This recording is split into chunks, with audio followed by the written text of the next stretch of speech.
Have you seen this? The producer of Lock, Stock, and Two Smoking Barrels, Snatch, creator of Kick-Ass and the Kingsman comic book film series, produces a movie that is not Madam Web, but worse.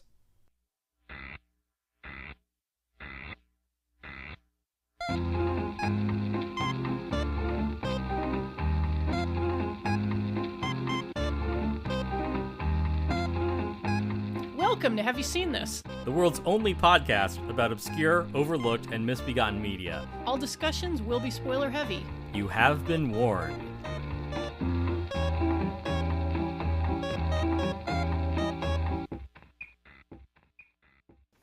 Okay, here's the thing. So Jen talks to me and my wife on a weekly basis to catch up, and I had just seen this movie, Argylle. It was you may have heard of it. It's a movie directed by Matthew Vaughn and written by Jason Fuchs. And Jason does not fuck in this no, movie. he doesn't. It's, the guy's name really No. is Jason Fuchs. Yeah. F-U-C-H-S. Yep. And F***CHS. It's weird. yeah. Now, I'd seen some trailers for this movie, and I was like, look at this delightful rom-com comedy spy spoof. It's like a modern-day Romancing the Stone, and there's a delightful cat in it.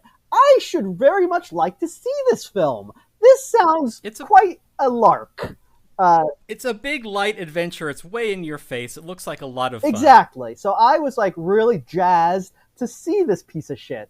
So my sister and I, like my sister for her birthday was like, I want to see the movie with the cat. So my whole family went to see this movie. And she loves cats. Oh, she loves cats. And we're watching this movie, and I was just like, what the fuck is up with this movie? This movie is very bad. But it's not just bad in the way that a normal movie is bad. The acting is bad, the direction is bad, and the writing is bad. But it's also bad on a deeper level that is hard to articulate because it is weird in ways that no human would ever write into a movie.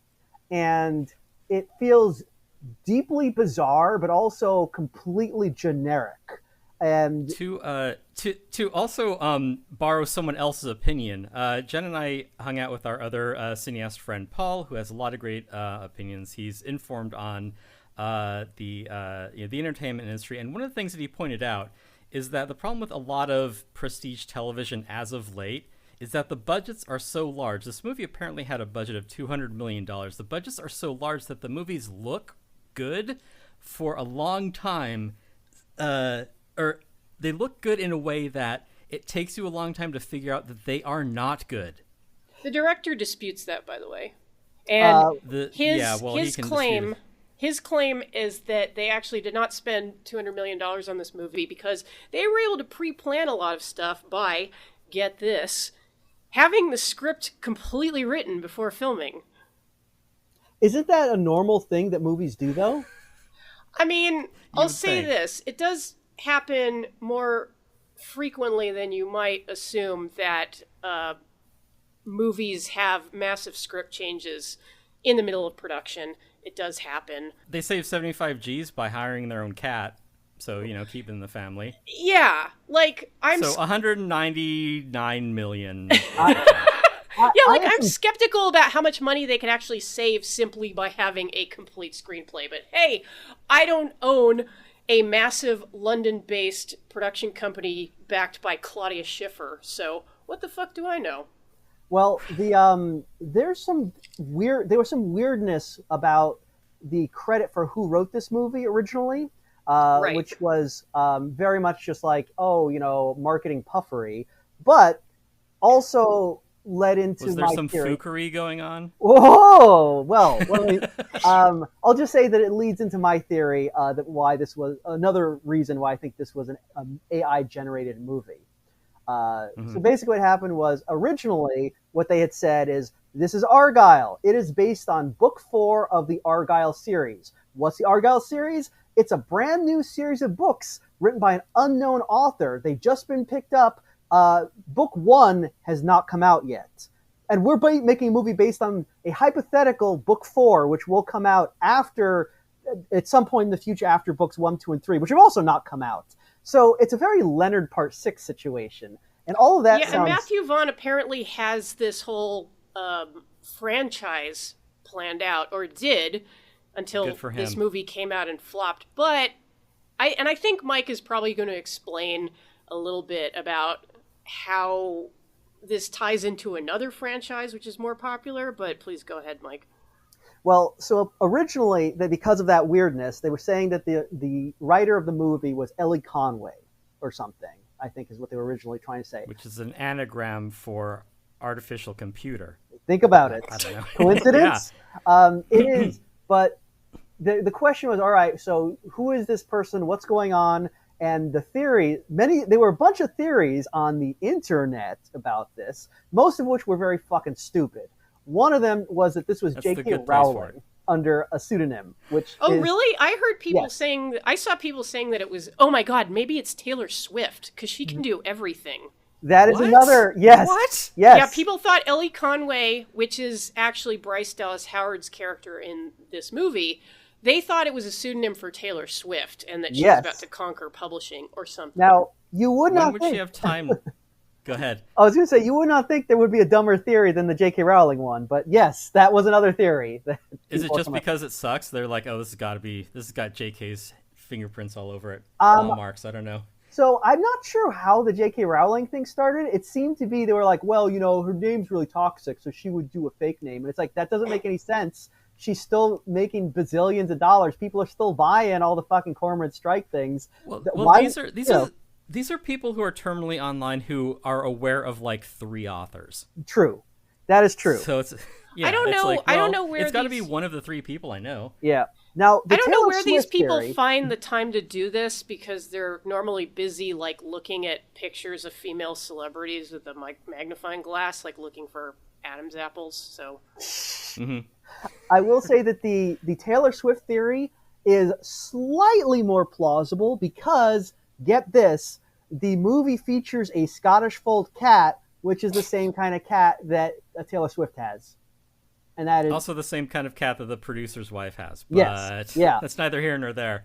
Okay. I mean, I believe that Taylor Swift would have written this because it's a bad script. Yes.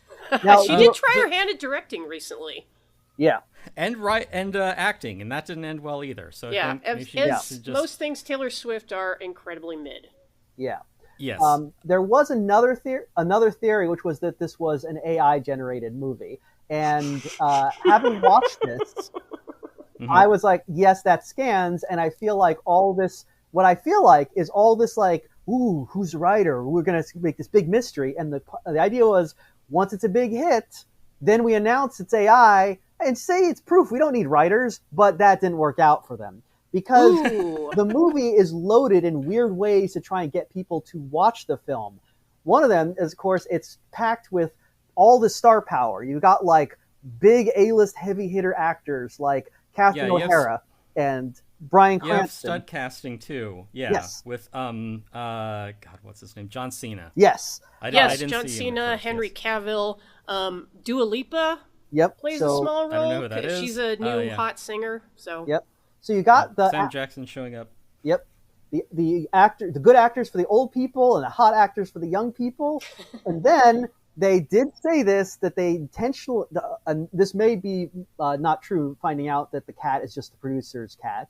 But apparently they were like, we should put a Scottish fold cat in the movie because that will get Taylor Swift fans to go watch the movie. So it's like, okay, that's a very weird thing to do, but if like you're desperate to get everyone to see this movie, then sure, because there's a lot riding on it, like the future of not having to pay writers, then yeah, you do anything, pull out all the stops. It's more by the numbers than most by the numbers scripts are, which is definitely to its detriment. Yes. I was going to say, Mike, as we started this episode, that I take your written by AI theory. It's certainly, who knows at this point. And I was going to say, like, I don't necessarily believe it, but when you put it that way, that it was actually intended to try to put AI over further with the public, to be like, look at this great movie we made with AI. I was like, oh shit, like it's kind of turning me into more of a conspiracy theorist. Well, all right. Well, I got another conspiracy for you. Mm-hmm. Lay it on me. Okay, so Jason Fuchs. Now, not only is that name an anagram for deep state, he's a lizard person. I've measured his Q ratio or whatever, but he is listed as his films having grossed 1.9 billion at the global box office. He's on the whatever like top 100 highest grossing screenwriters of all time at number 98. But the thing squeaked in of there. the movies that he's like associated with, like this is Herculean level resume padding, because most of the movies you would not have heard of, save for Wonder Woman, which he did the story on, and we all remember how great the story on Wonder Woman was. So that's already a superhero locked in IP. And the other movie before Argylle was It Chapter 2, which he is a co-producer on. So say that he co-produced something and he wrote the story that another screenwriter wrote of two franchises that already had a lot of momentum behind them to begin with. To speak nothing of Ice Age Continental Drift, I would not credit Jason Fuchs as the secret ingredient behind this $1.9 billion box office result. Fair enough, because those are some fairly colorless movies. The thing that my read on the movie is it's not just bad because it's AI, and it's not just bad because it's by Jason Fuchs. It's bad in the way that only something coming from Apple TV Plus can be bad. Yeah, I like that we started off slagging internet conspiracy theories and then each brought our own. Yeah, well, ours are actually good, so... Yeah. Well, yeah. But yeah, I was curious, and I did want to put it to you, like, what do you think was the, like, secret bad sauce ingredient in this? Like, what was the thing that tanked this movie? And when I saw the... Again, like bombastic, eye-catching, really zippy, almost nauseating trailer, and then see that it comes from like Apple Studios, whatever the fuck they call themselves. I was like, oh, this is gonna suck. Oh yeah, yeah, because, and with apologies to everyone else around us, Apple like produces polished garbage. Like they polish turds. They found a way to do it. Yeah, and you can hear us talking more about the dregs of Apple TV Plus in an earlier episode, which I will go ahead and link, because we have some quite spicy takes on that platform, which are not wrong. It's maddening that other people like will consume Apple TV content, because I mean mostly it's like, okay, this is a razor blade, but we've put an apple around it, so, now you want to eat it, right? Yeah, and as you will find out if you listen to our Apple TV Plus episode, our main problem with that particular platform is that its material all has this incredible sameness to it, and it is all the exact same kind of affirming neoliberal pap. Right, yeah. It's a very upbeat, like, hey, we can solve anything. Just, hey, smile more, keep a positive mental attitude. And women can do anything! Yeah, they can even give up their CIA career to become the next Steve Jobs, which I'm like, she's going to die of pancreatic cancer? Yeah, she's going to deny parentage of a child for years and years. She's going to abandon her child. Fuck her friend over for $600. Right.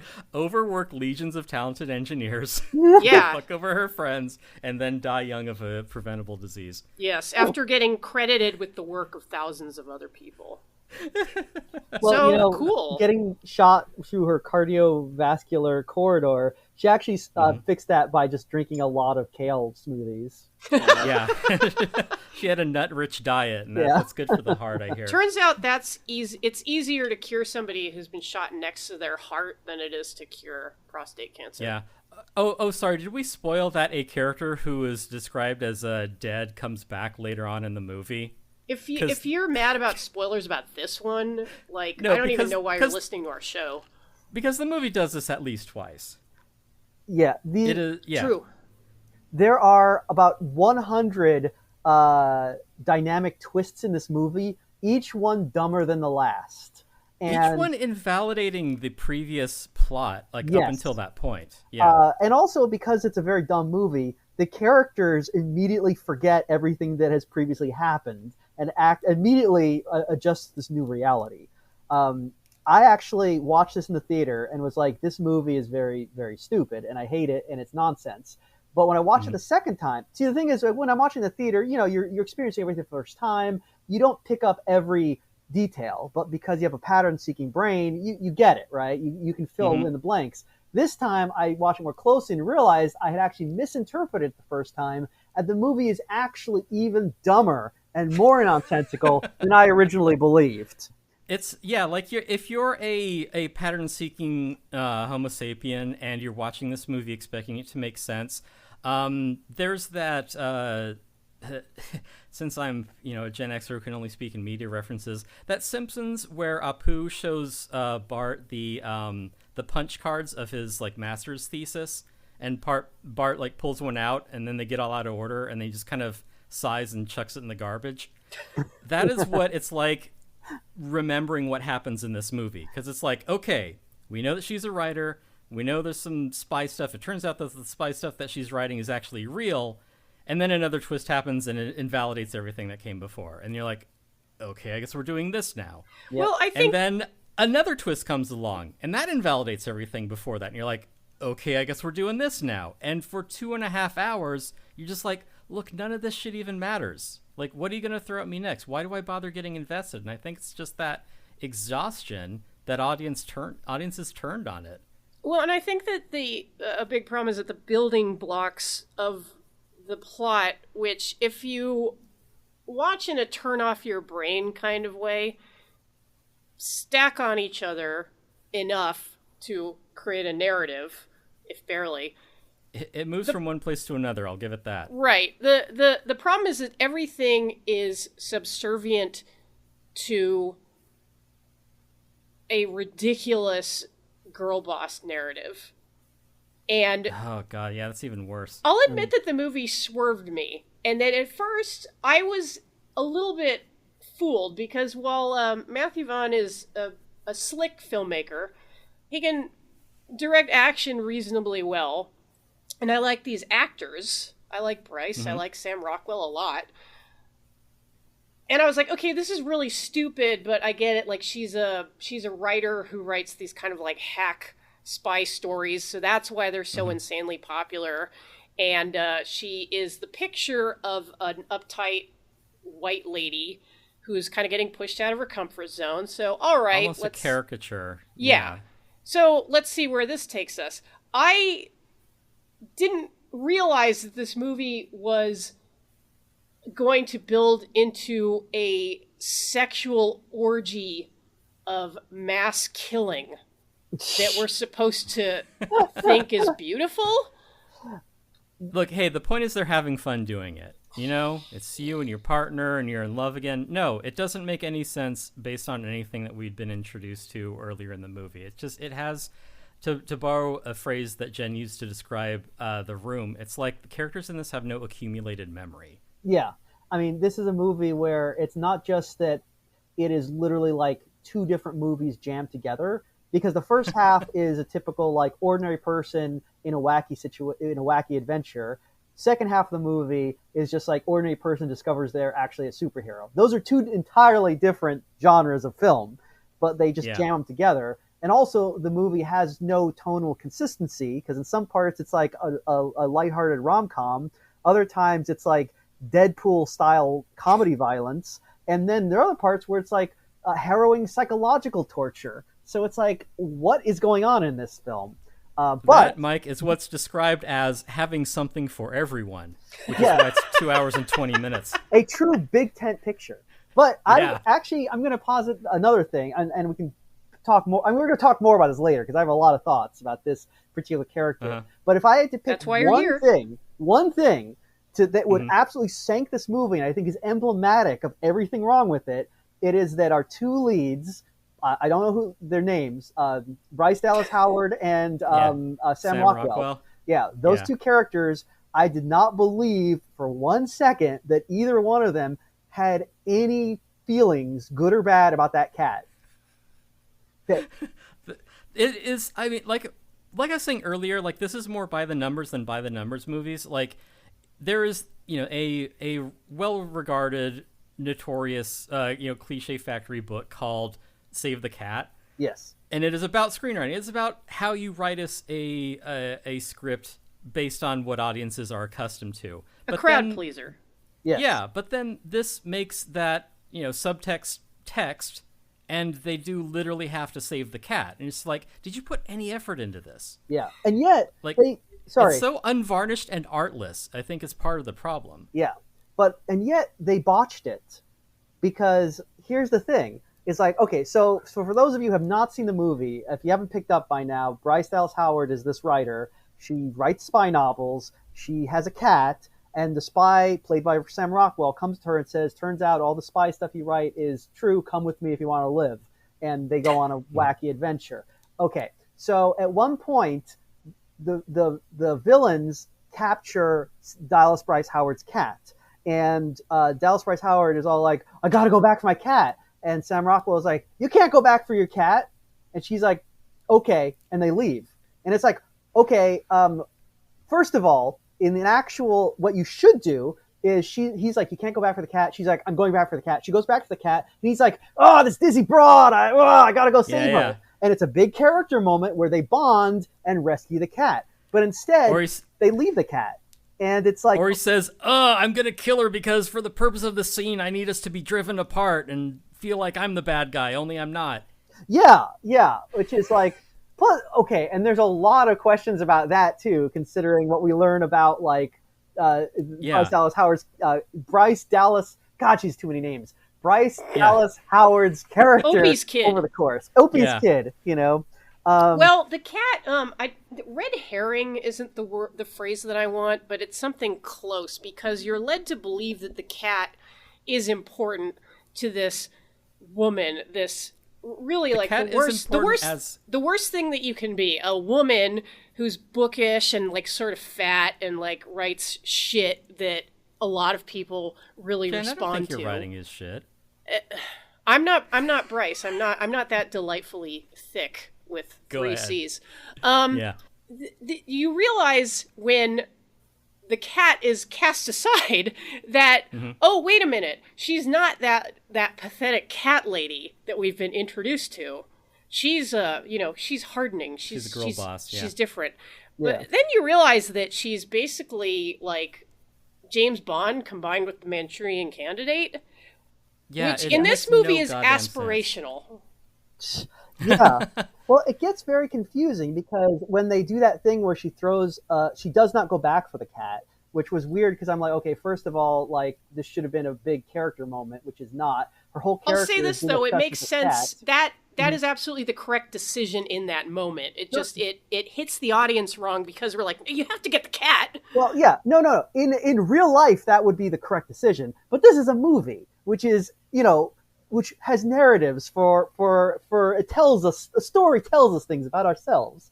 So sure, but I mean, not to play CIA's advocate here, but they have just come out of a building which is crawling with enemy agents with guns, and she has just shrunk at helping out with the killing of dozens of these men. Like it's a comedic. The comedic part is her like refusing to like crush the skulls of these men.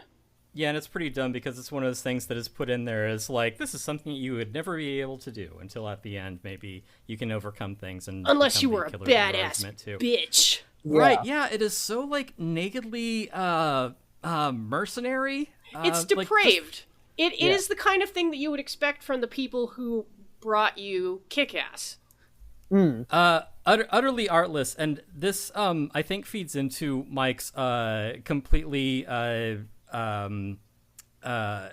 just pulled out of thin air internet theory that this was written by AI, because not only is it so so naked in its workmanlike nature, but also it is a thing where at a first glance, like say maybe watching just the trailer, you're like, oh, that looks pretty exciting. But then you watch the movie and like none of the details fit.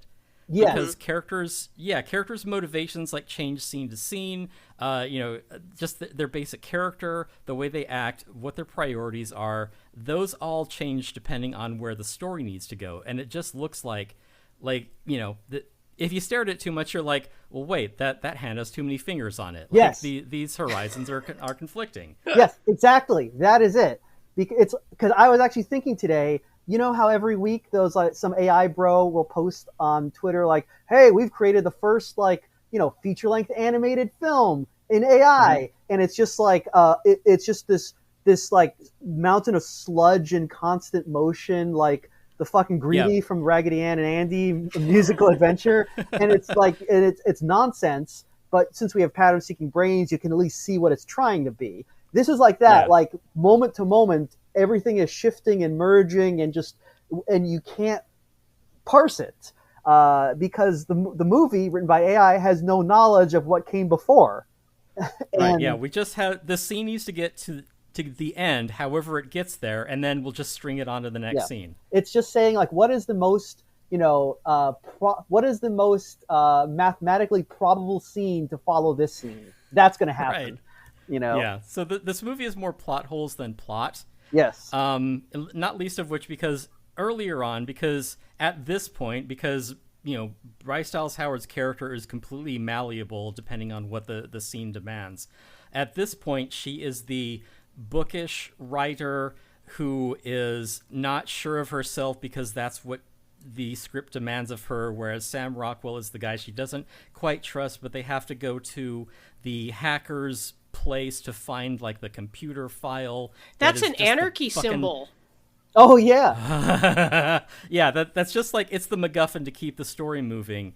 And then there's this whole elaborate escape where they end up on the roof purely by happenstance, to the point where Sam Rockwell says, oh, what such and such would have set things up this way just to lead us to the thing. It's like this is all dependent on coincidence for this to make sense, for them to escape. And then after that whole scene ends, then more secrets are revealed, characters change. It turns out that she was a secret agent this whole time, but lost her memory of it for reasons that aren't really ever parsed or explained. She got MK Ultra'd.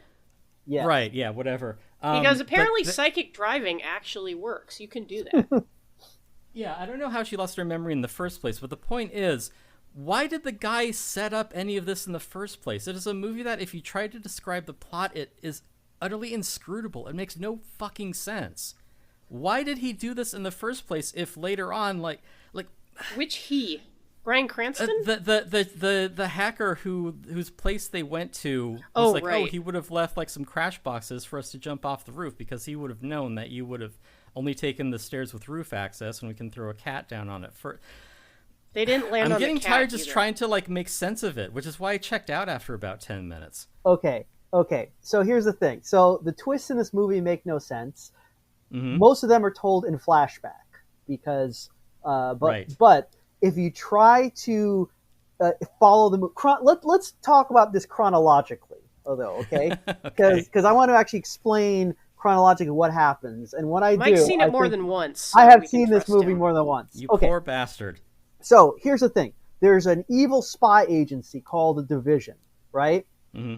They don't work for government. They're just they are their own independent organization of evil spies. They're evil. They're evil. They do evil stuff. Okay. Mm-hmm. Rachel Kyle, which is the actual name of Bryce Dallas Howard. The computer that wrote this. Yeah. Yes. So I should say, Bryce Dallas Howard and Sam Rockwell. I'm just going to use their character name, their actual real life names. Doesn't matter. They are both good spies, right? And they're trying to catch bad spies who work for the Division. They get sent to catch Dua Lipa, who is a bad spy working for the Division. They catch her, and she reveals, guess what? You know who I'm working for? The same guys you are. Turns out you are actually working for the Division the whole time, and you didn't know it. Instead of the good guys, the United States government. Yeah. So it's like, wait a second. So you didn't know who your bosses were? You were just working for the evil spies and not knowing it. And also, look, I'm just here I'm just here to shoot Black Lives Matter protesters with rubber bullets. I don't ask who cashes my checks. But here's the best part. That means the division is like, okay, we got these spies who think they're good. We're going to send them to kill our other actual bad spies who also work for us for reasons. Why not? Just have them fight against each other. It's fun. And the Dua Lipa is like, now that you know that, I'm going to commit suicide. Why? You weren't captured, actually, because they work for the same guy. So there's None no of this reason. makes any sense. None of from it makes any sense. Perspectives. Yeah. Okay, but now that Sam Rockwell and Bryce Dallas Howard know they work for the evil guys, Sam Rockwell's like, okay, I'm going rogue, right? So he goes rogue. Bryce Dallas Howard does not go rogue, but Sam Rockwell suspects that she wants to, but she doesn't. Okay, so Sam Rockwell then commissions the world's greatest hacker to hack the division to get their payroll so that he can take it to the press, right? And he's supposed to meet the world's greatest hacker at like some monument in England to get the hack thing, the MacGuffin. The Albert Memorial. I've been there. Exactly. That's it. But for 4 reasons, Bryce Dallas Howard goes instead. Even because the movie has forgotten that she has not gone rogue and still works for the division at this point. And so has Sam Rockwell's character forgotten this. So she goes there, something happens which is never explained, and she loses her memory. She ends up never explained. It's never explained. Fucking things. It just happens. Yeah. World's greatest spy fucks up and loses her memory. So then she is in a hospital with amnesia, and Bryan Cranston and Catherine O'Hara, the head of the division, come to her and say, hey, you work for us. You are a loyal division person. We have no reason to believe that you are thinking of defecting or anything. You have information in your locked memory that we need, but instead of helping you recover that memory, we're going to repress it further and brainwash you. We're going to gaslight you for, 5 or 6 years. Yes, in the hopes that you will write a series of best-selling books that reveal the information that we want. And Sam Rockwell is like, Sam Rockwell knows this, and instead of doing anything, is like, I will wait 5 years until she finally is about to reveal the one thing that they want to know, that they're building up to for 5 years, and then I will intervene. So those are the twists that bring us up to Sam Rockwell getting involved and starting the movie. Yeah. Not to come to her at any point earlier than that, and also, like you say, why not just have her, just remind her who she is, and just bring her into the fold immediately? Like, what's with all the song and dance? None of it makes any fucking sense, and I appreciate you, Mike, for trying to unravel this, because it's more effort than I would have put in. Because I know it's chasing phantoms. Like, I would be putting in more work than the screenwriters did just to like make sense of this. It's not worth it. They did it again with the the adage about AI, like, why would I spend time to read a book that no one took the time to write? Why would I try to make sense of a story that someone didn't put in the effort to try to have make sense in the first place? It's nonsense. It's infuriating. It is, and the thing about this film is it is not just that the plot is very stupid and makes no sense. There are so many other issues with it. You have how many other things, like, why did she need to be a writer? Why did she need to be a bestseller? Why did this need to be couched in the in like the facade of these are events that are coming true that you're writing about? Like, there, I mean, hell, the three of us know, like, you can write stuff for years and no one will give a shit. Why is that like important as the jumping off point? Well, was the intention that and I can't believe I'm again playing devil's advocate here, because I'm really not. The movie is too confusing for me to advocate for it, but the way that it's presented in the movie is that because they're unable to dig this vital information out of her, because she wakes up as they describe it, a blank slate. I mean, she can still like eat food and go to the bathroom, I guess, but otherwise she she has can't. No idea who she is. Yeah, she has no memory of her career, her identity, or anything like that. So they impress upon her a very different identity to attempt to recover that information, but because She likes writing. They give her a journal, like a journal with that's not actually hers. It is created in such a way as to try to get her to come up with these secrets. It's a kind of prompt, but then that turns into a best-selling writing career in which she is lauded credulity, yes, for knowing so much about spycraft because of her research, while not realizing that, actually the reason I know a lot about this stuff is because I've done this for my entire career.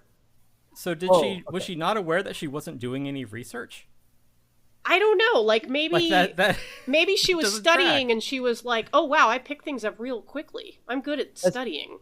That's true, because she did say she did research, but...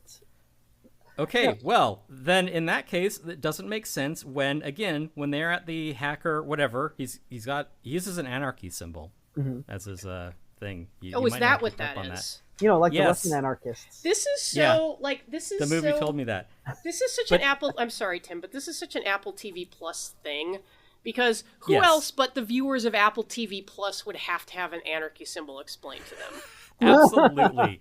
They live in a glass case. They live in a gilded cage to make sure that they aren't presented with anything unpleasant or that might be considered offensive. That's why, no porn on the App Store. If the audience for this movie was confronted by the cool S, they would freak out and think gangs were invading their neighborhood. Right. But you were saying, I'm sorry. Yeah. So I don't know how because she's written as just this stock, bookish lady character. Like, at some point, I get the impression, is she supposed to be a child? Because the way she reacts to much of this is like a child would. And I know, infantilizing, female characters and blah, blah, blah. But so she's become a very successful writer. And the weird thing about it is, a guy asks her out on a date and she refuses. She's like, oh, I've already got a hot date tonight. But then it's like, well, it's me. It's just me and my books and my cat. It's like, motherfucker, you did this to yourself.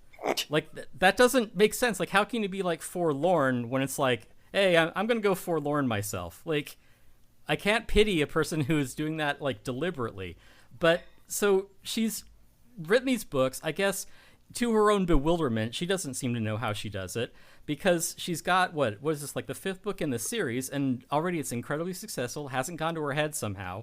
She hasn't gotten, any work done like J.K. Rowling has. She's still her, normal, tubby self. Well, we don't see her Twitter account at any point. That's true. Yeah, maybe she's a huge turf. That's why she's so popular. Yeah. In Britain, anyway. Yeah. So she's supposed to be what the girlfriend from Hobgoblins? She's afraid of everything. She won't fly. Blah blah blah. But then they get to the French hacker's apartment, and she goes off on a tear to try to figure. She's pulling the wallpaper off the brick. That goes nowhere, by the way. She's doing it to try to figure out what this... He must have left a trail of clues. Lord only knows why. Yeah, I don't know what those markings on the wall were supposed to symbolize. No, because they dropped that thread when the guys with guns showed up. Yeah. Well, it's because Sam Rockwell does a little dance out of exasperation, and they're like, oh, there's something under the floorboards. Maybe it wouldn't have been such a bad idea if they'd spent some of that $200 million to rewrite the script. I'm just saying. Yeah. Well, why? Don't be proud that you didn't do any work to tune it up. Why spend money to do that, Tim, when you can just dump it all into ChatGPT? Right. Yeah. So yeah, this whole scene happens where she's trying to figure this thing out, and then afterwards she's elated. She's like, I figured it out. This character moment is not earned in any way to be like, oh, I'm such a fuck up and I don't know what I'm doing and I'm so dumb and I'm out of my depth and oh, I'm so scared all the time. And then suddenly it's like, yeah, I'm a badass. It's like, you figured out, your job is making up convoluted stories about spies. Why should she be so surprised that she had basic competence and her field of expertise? Yeah, it feels like a beat from an earlier draft or something like that. Yeah, exactly. No, they didn't do any more drafts. They just went in with the one. They're like, no, we're good. Well, hey, perfect. They were done, and when your script is done, you can just start with production because you don't have to worry about rewrites anything like that. Do you want to pay a writer more, or do you want to pay them not at all? I mean, Jason Fox is obviously already like rich as hell. I mean, what was Somehow. that, like $1.9 billion or something? I mean, all that Yeah, Ice Age Continental Drift money. Yeah, Mm-hmm. he personally made $1.9 billion out of it. Yeah, so her character isn't consistent from scene to scene. The dialogue is bland. I have seen more artfully directed pornography, and I can point to specific examples. But the first 10 minutes took me forever just to slog through. We don't meet any interesting characters. It's slow as hell. Yeah, it's 2 hours and 20 minutes. And I mean, we've been watching better, shorter movies. The movie's not better, it's just longer. It's awful. It's interminable. Yeah, the way my heart sank when I saw that runtime. Yeah, oh, Yeah. absolutely. Yeah. Well, this first 10 minutes, do you mean that first like sequence in the fantasy world? Where the fantasy... Yeah, I mean, that sucks too, but yeah, go Well, on. it's and that was one of the things that swerved me, because I was like, okay, if this is just going to be like completely featherweight, like spycraft pap, all right, I guess. Yeah. But then it went to just weirder, darker places that we'll get Yes. to. But Mike was going to speak.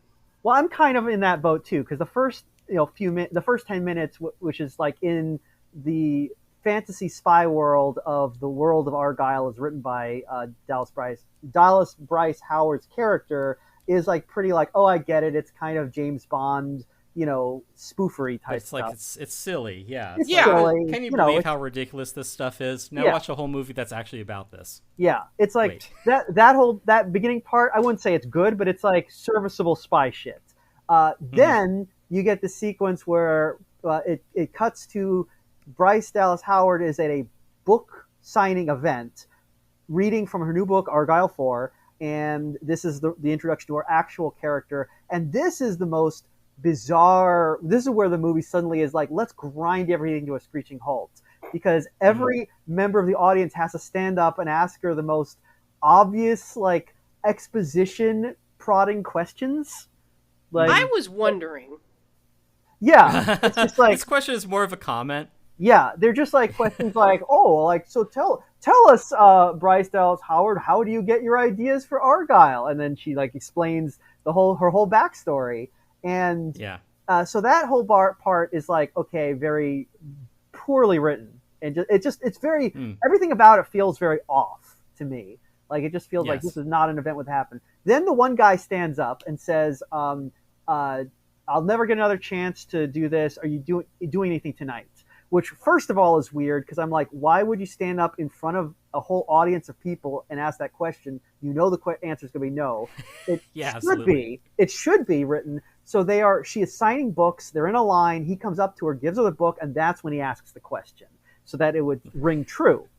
Now, the other thing We already spent $200 million on CG. We can't afford to do another pass on this. Sorry. Okay. Well, there's another thing about this scene that that's very subtle, but I want to point out, and that is she responds by saying like, "Oh, I've got a hot date tonight," and I thought in the theater like, "Oh, this is a setup for the joke, which I know is coming. We're gonna have her cut to doing something incredibly boring and mundane, like feeding her cat, right? Obvious setup." Then the movie, instead of cutting to that, cuts to a like shot of her house on the lake. Not super long, but just long enough for me to think, oh, I guess that wasn't a setup for a joke. And then it cuts to her feeding her cat. And I was like, oh, wow, what an innovative way to botch the most easily set up and payoff ever. I've never seen a movie do that before. It's so bizarre. They were like, I was just taken aback that they went with a joke that hack, because I was like, oh yeah, they're good. It's gonna be her cat, and because the cat is. Yeah, they fucked up hack material. That's what's so infuriating about this movie. And again, like, this does sound like, the influence of Apple, Apple TV Plus, giving notes or whatever. Because I mean, even like the sad, lonely schlubs in like the Apple TV world are still like living like the fabulous life. Yes, and it's like I'm sad and pathetic loner, and I feed my cat. Also, I live on a fucking lake. Yeah. I mean, rich. I'm so sad in my lakefront property, which, like, can you even guess at the square footage of that house? Like, I think that room that scene starts out in is bigger than my entire house. Right, yeah. And so she's obviously successful. She's obviously actualized in what she does, and still, like, talking to her mom, they treat her like a shut-in child. Which I get, like, makes sense later on. I can't believe I said something in the script makes sense. Yeah, but... and I agree with you, because at first I was asking the same question, which is, like, why is her mom, like, hanging over her shoulder, like, criticizing her writing and saying, you really need to do another pass on this chapter? You know, and I guess that ties into her being, like, the evil MK Ultra doctor trying to pump her for information. Yeah, but she isn't doing, like, Mommy Dearest. It's just, like, the corpse of Catherine O'Hara doing, like, thankless comedy work here. Yeah. And you're like, well, her mom is very weird, and I guess that's why that's why Bryce in this movie is, like, such a weird, neurotic shut-in.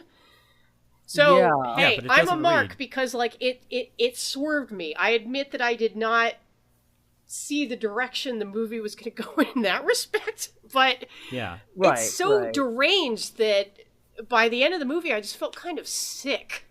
Well, it doesn't give you any characters to hang on to, no one to relate to, because it's on shifting sand, like from scene to scene. But Mike, you're saying. I think that scene. Well, yeah, you're right, because I also, watching the early parts of this movie, was very put off by this whole Bryce Dallas Howard, Catherine O'Hara dynamic. It was very weird, and I could not put my fingers on why.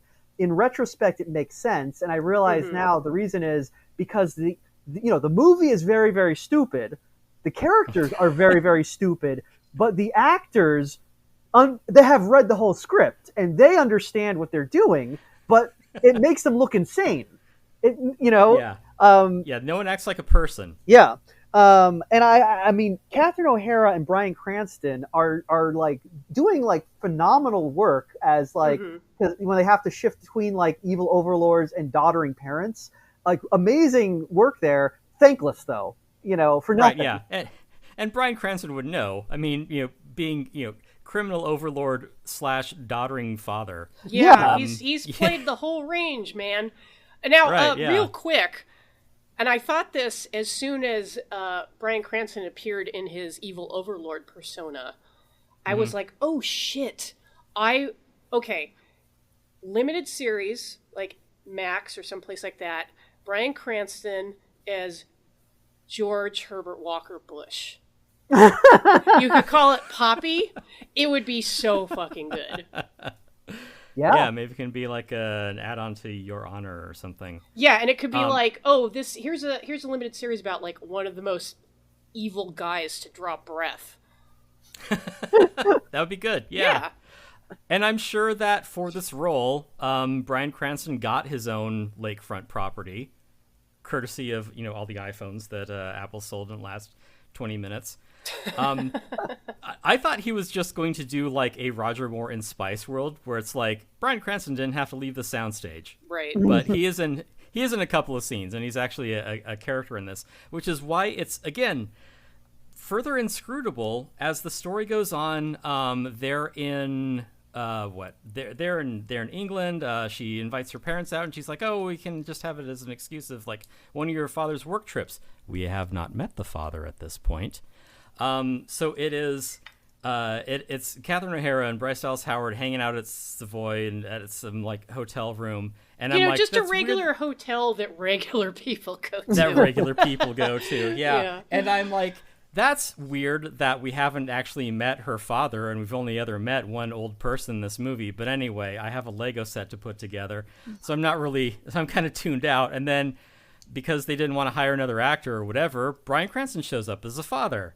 Uh-oh. And I'm like, I'm just Jackie Chan meme reacting to this. I'm like, what? What is he doing? Why does this... What? Well, like, because not even a way where you go, oh, all the signs were there this whole time. You're just like, what? Right. Why did this happen now?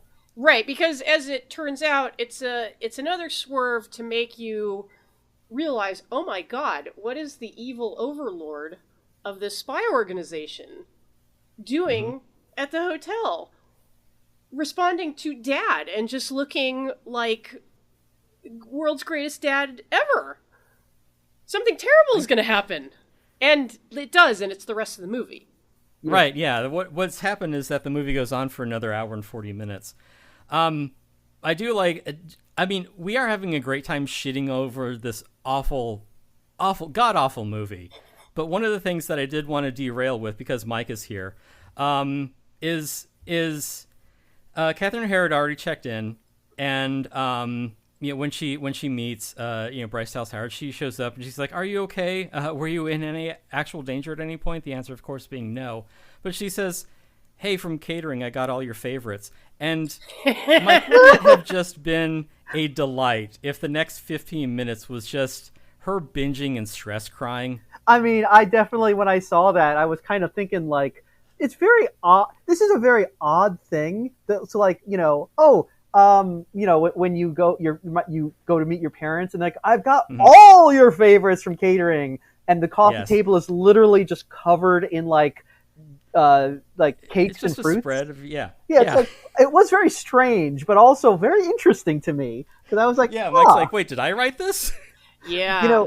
Because I do think there's perhaps the greatest crime of this film, higher than its many, many crimes, is what they force Bryce Dallas Howard to wear in the second half.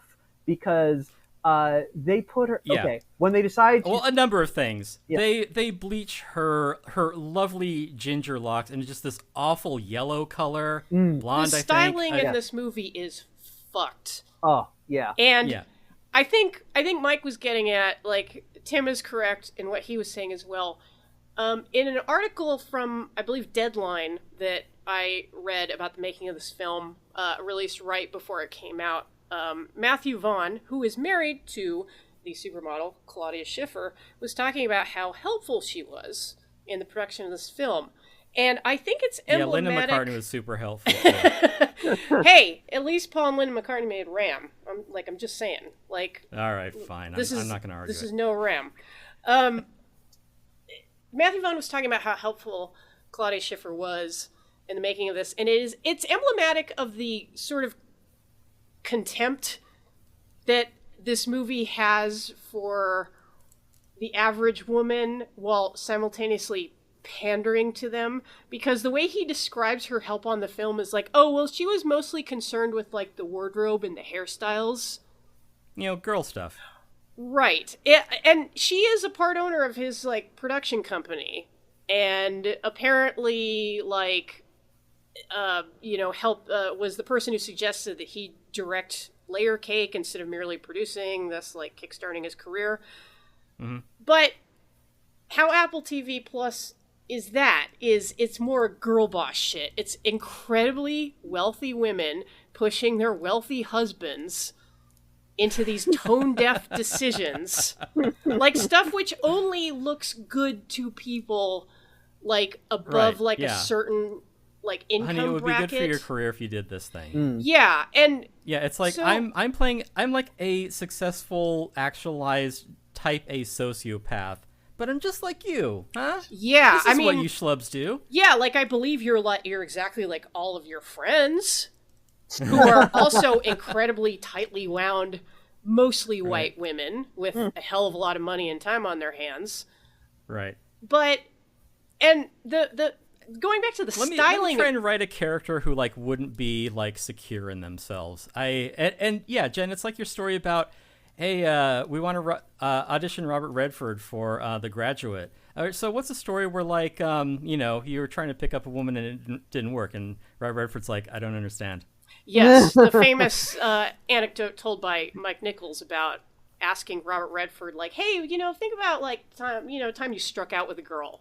And Redford's like... and he's like, I don't know what is struck out. What is that? Yeah. What does that mean? Which makes it even funnier when you watch Indecent Proposal.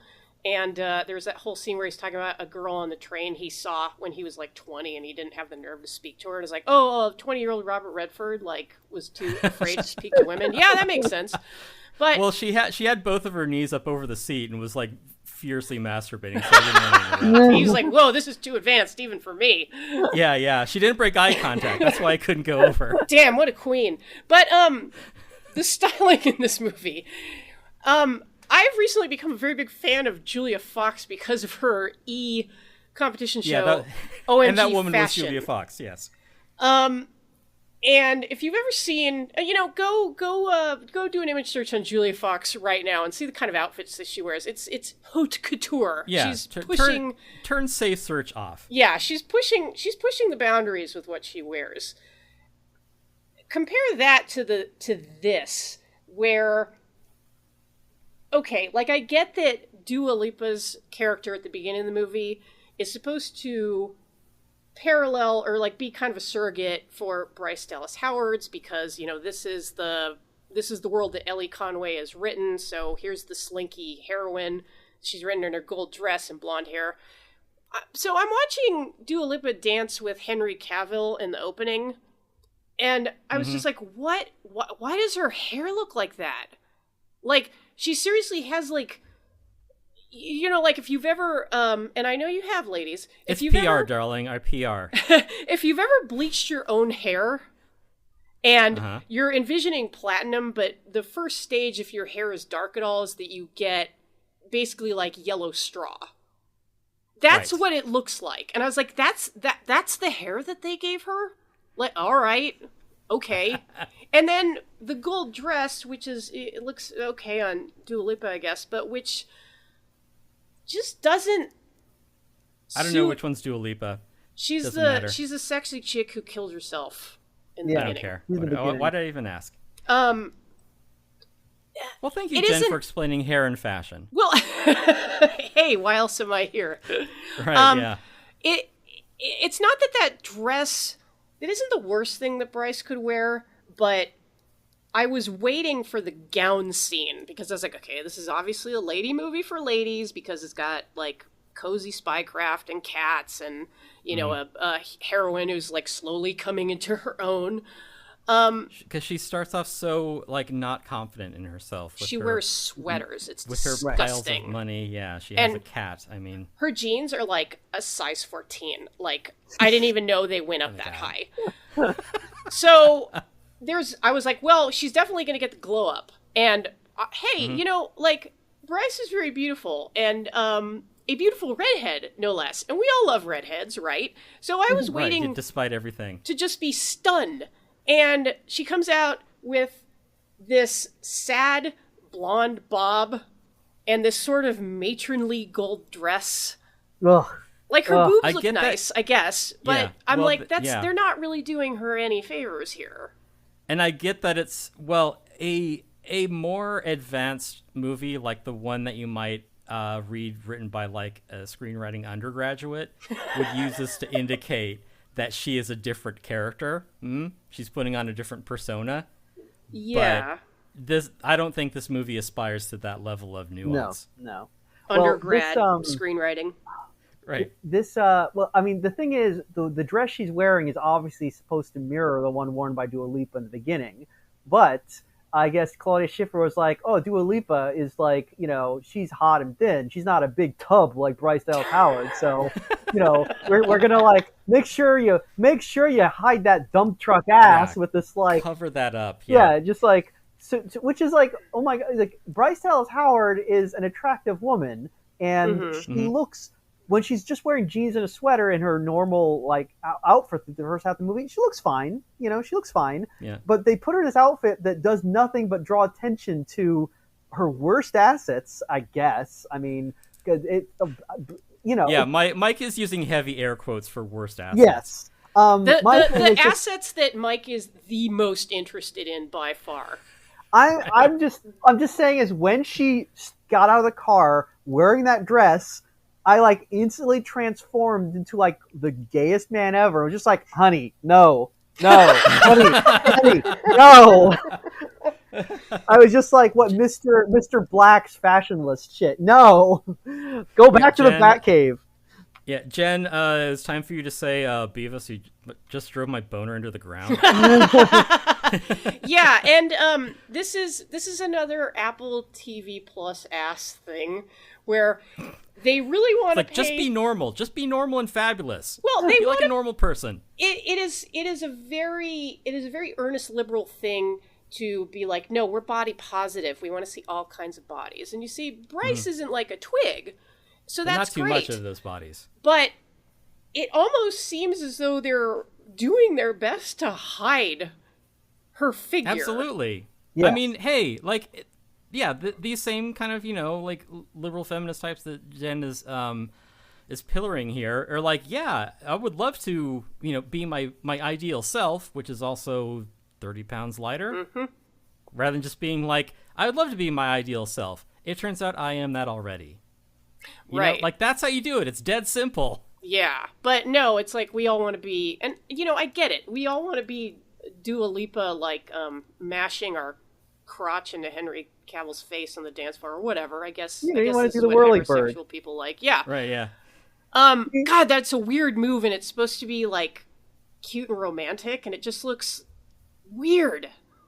It's not sexy. It looks stupid.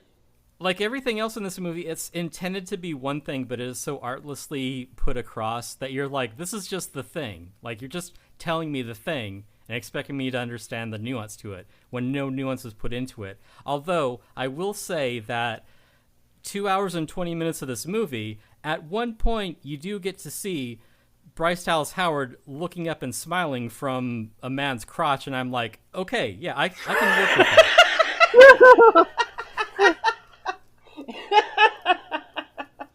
And Tim's like, finally, something for the men. Right, yeah, exactly. Like, yeah, okay, yeah, I think I got the pair of pants. I can imagine myself in this scenario. This works. And she's like, oh, sorry, I just bent over to pick up this donut on the floor. Whoa, oh my. Yeah, now Mike is writing it. Yeah, hey, stop ruining my fantasy here, goddammit. Well, I'm gonna make you guys jump ball for it. Like, is it going to be Tim's fantasy or is it going to be Mike's? Don't make me jump. It's like this, this is what you get with this particular brand of filmmaking, which is made by, and I should mention here, Matthew Vaughn is the son of a banker. He thought for many years, I think up until the 80s, that he was actually the son of one of my favorite actors, Robert Vaughn. It turns out that that was not the case, even though he still shares the man's surname. He was actually some banker nutted in his mom, and out came Matthew Vaughn, basically. So and he went to like expensive schools and like blah blah. He's married to Claudia Schiffer. He makes very expensive movies. This is the milieu in which these people swim. Like, it makes sense to them. This is just regular background stuff, yeah. Yeah, and I'm not saying like I'm some fucking salt of the earth. I grew up in Thousand Oaks, and I still can't relate to these people. Like, yeah. This is...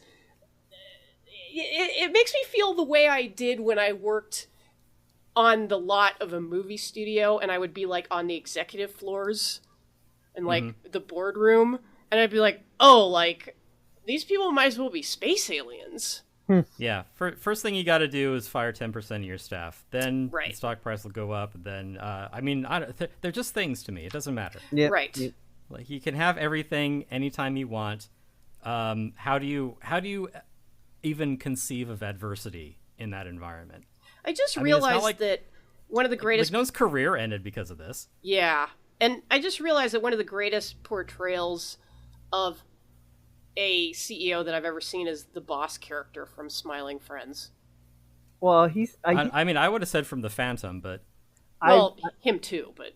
Yeah. Well, I think, yeah, I would work for the boss. He at least seems fun. Yeah. Well, yeah. He's a well, funny guy. Well, hey, everyone else in this movie, right? So, like, they grew up in this, like, privileged, or they exist in this privileged environment. I mean, like, even, like, Bryce Dallas Howard, who, has put on a little weight, but, she's like, what are they gonna do? You don't even know who my dad is? I'm just saying is like, look, I think if I don't relate to these people because normal people in normal life look at a big ass and they're like, that's good. More of that. Put it in a short, tight dress so I can see it. Whereas these freaks, these Hollywood freaks are like, oh no, we gotta like hide that so that like she's like waiting around in like in a deflated hot air balloon around her waist or some shit. It's so bad. I mean, they really do Bryce Dallas Howard so dirty in this. Yes. Because they give her that awful haircut. That her makeup does not look right for her face. She looks so washed out. And this awful dress, which is not a good color for her, by the way, either. No. Like, I magically know that about this. I've never thought that before looking at a woman's dress. Be like, that's not your color. But as soon as I saw this one, I was like, that is not your color. Oh, my God. Yeah, like, did they ever do this to Christina Hendricks on Mad Men? No. No. Right, yeah. Because they knew what they had there. It was an extremely curvaceous redhead. Right. Yes. And they dressed her as such. But yeah, work with what you got rather than like what you want it to be. That's the lesson of the movie, even if it doesn't know that. Yeah, and I don't know, like the hair choices in this, where it's like you have like, and you know, I don't believe that Dua Lipa's a real blonde. Between her haircut and Bryce Dallas Howard's, I'm like, why are we trying to still force these women into like the thin blonde box? It makes no sense. It's the Patsy aesthetic. Yeah, like let Margot Robbie be Margot Robbie. She's delightful. She looks great. Yeah. You know? But let Bryce be Bryce. Let Dua Lipa be Dua Lipa. So speaking of the scene where Bryce Dallas Howard changes into her yellow gown, symbolically becoming Rachel Kyle, except not, because this movie never is able to distinguish the two facets of her personality. And she is faced with a challenge in this scene, which, as I've said in a previous episode, she's living out every like suburban white woman's fantasy, which is to be rude to another person. Openly. Yeah. That is the interesting thing about this, is because she is actually Rachel Kyle, who's brainwashed to be Ellie Conway. It is never clear throughout the movie when we are seeing Rachel Kyle, when we are seeing Ellie Conway. These two personalities overflow into each other so much you never get a clear picture of either of them. And when we do get glimpses of Rachel Kyle, it seems like she's really kind of a bitch, you know? But and it's like, and then it's funny because Sam Rockwell is like, I really want to put a bullet in Ellie Conway's head, and then later on he's like, you know, that Ellie Conway character, the good parts of you, that's who Ellie Conway is. It's like, so you want to kill good parts of her and just have I want to put a bullet through your chest in a way that actually doesn't mean anything. Yeah, it's like Sam Rockwell's like, I want to kill the good parts of you, just have the mean bitch. And like, well, okay, I mean, yeah, okay, I get that, but that doesn't make sense in the movie. No. But here's the thing, though. So this scene is basically what they find out is that that hacker that they were going to pick up the stuff from, he says, actually, I don't have the stuff for you. It's at, I gave it to, so actually, wait a second. I just realized something. So she goes to meet the hacker, and he's like, oh, you know that MacGuffin that you came for in the apartment? He's like, do you know that MacGuffin you came for? I don't have it. So I don't know why she's at the Prince Albert Memorial later on to get whacked. That doesn't make any sense at all anymore, because the MacGuffin is no longer there to be found. Scene to scene, it doesn't make any sense. Like, the movie can't keep its own story straight. Exactly. I watched this movie like hours ago, so like I'm no help there. Okay, I have no idea. But what I wanted to point out about that is what he says is, I don't have the MacGuffin anymore. I have given it to the Keeper of Secrets. Okay, now the Keeper of Secrets is a character whose thing is that she keeps secrets. The spies give her their secrets, she keeps them, and you can come and retrieve your secret at a later date from her. This is, it would make more sense if it was literally Harriet the Spy. Yes, this is, first of all, incredibly stupid, but also, like, when I heard the name, I've given the Keeper of Secrets, I was like, this is something an AI would come up with, because it's very generic, but also very stupid, and it reminds me of that Willy Wonka thing that happened in, like, Glasgow. Glasgow. Oh, yeah. Yeah, where it came up with, like, there's an evil chocolatier who lives in the walls. His name is the Unknown. It's like, it's the exact same shit. And of course His name is, open bracket, fill this in later, close bracket. And of course she is a sinister Middle Eastern woman. Yes. Well, hey, representation. She keeps secrets because the Quran says it's good to keep secrets. Okay, she again, and that's an AIS thing too, where it's like, does the Quran say that? Who the fuck knows? Yeah. AI said it's true. Also put glue in your pizza. Yeah. How many rocks should you eat every day? At least one. Right. We like water deprived 3 global southern villages to learn that fact. All right. So this whole keeper of secrets thing is stupid. It's very, very stupid. But it does. That's where like the keeper secrets, when she goes there, she's all like, I don't want to give you the secret because I don't believe that you're actually Rachel Kyle. Yeah, it's not for your cover persona, it's for the actual spy person. And because she still thinks she hasn't completely recovered her memories, so Keeper Secrets is suspicious of her. But then Bryce Dallas Howard is like, well, I will be very rude to you, and that will convince you that I'm actually Rachel Kyle. And it's like, man, this Rachel Kyle person is like just very unlikable as a character.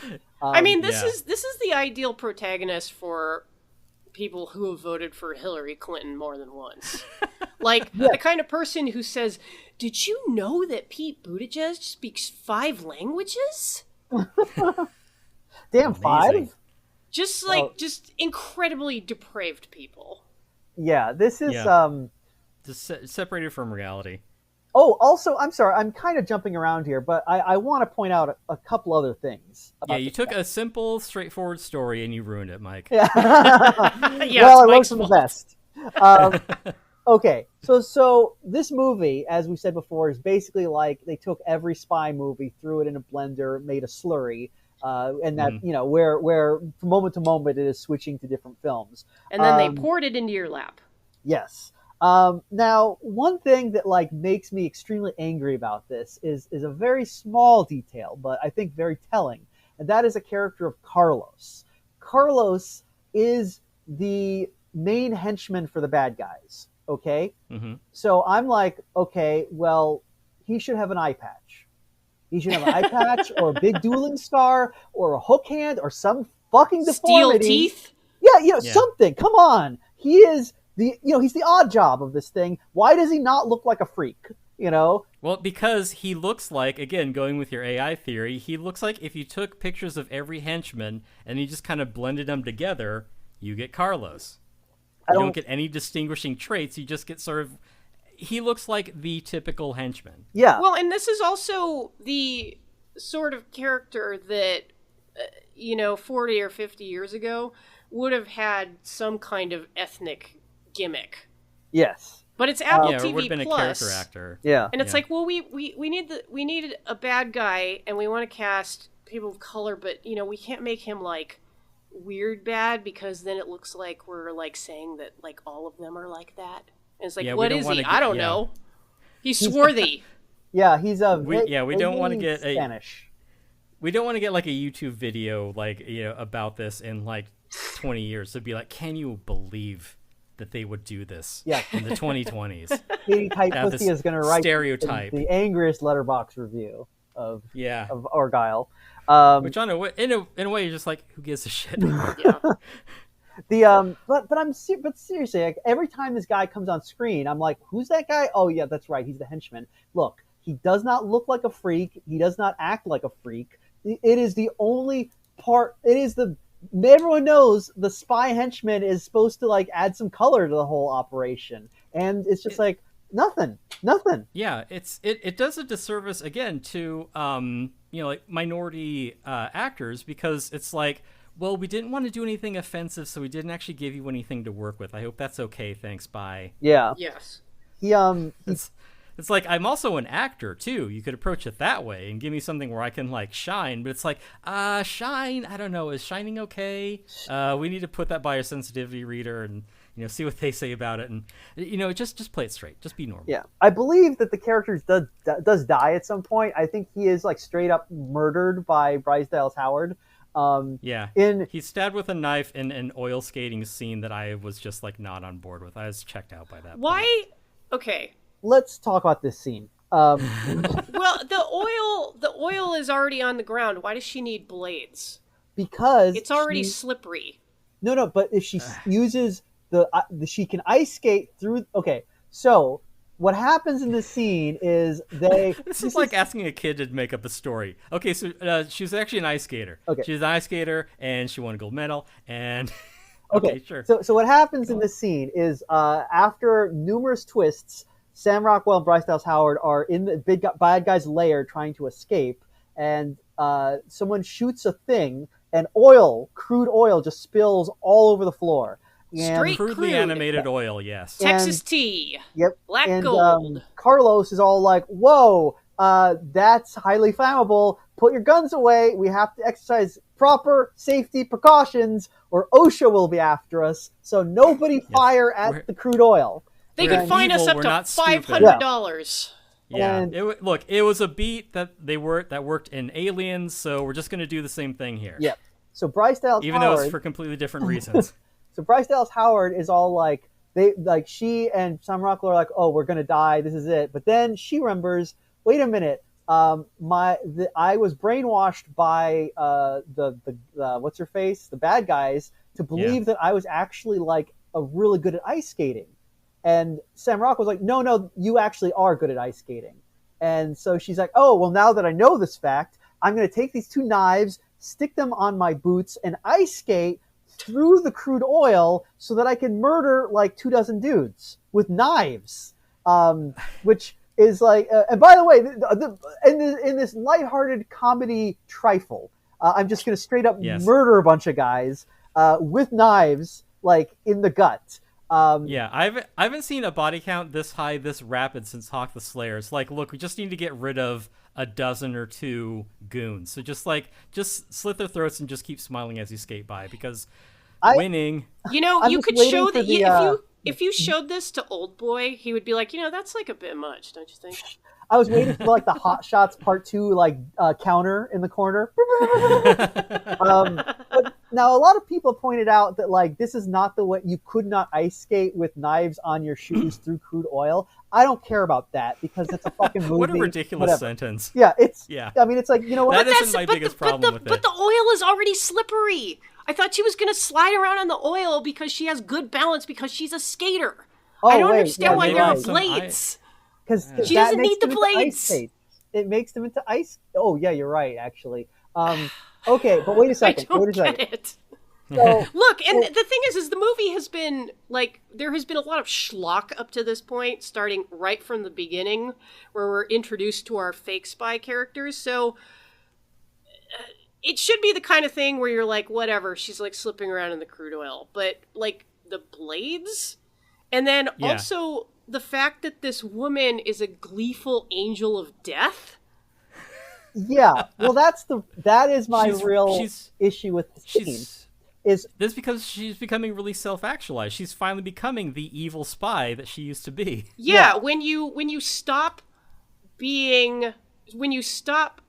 having being polite, murder is next. Yeah. Yeah, like once you get past your squeamishness about crushing another human being's skull, then you have become the ideal version of yourself. Yes. Because the thing with this scene, right, is it is dumb. I'll allow that it's dumb. I don't care about that. It's again totally inconsistent because suddenly like, oh, she's a cold-hearted psychopath. I thought she was like, I thought we were supposed to root for her as like our fish out of the water spunky protagonist, but okay. Look, she's everything and nothing. She's whatever the scene demands. Yeah. Also, someone pointed this out, and this is absolutely true, that this entire scene is filmed like a MasterCard commercial, and I can't unsee that now. It is so bland. Because, like, she, at the end of it... So much of this movie is, yeah. I mean, she gets, like, a fucking, like, machine gun, and is just, like, spinning around, like, blasting guys, and it's like, wow, this should not be this boring.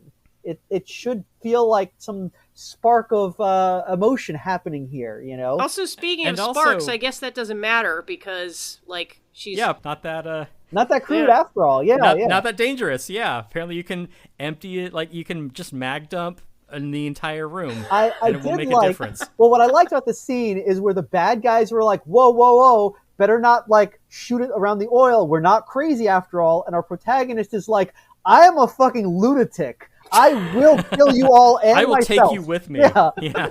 We're going to hell together tonight. So it's just like, okay.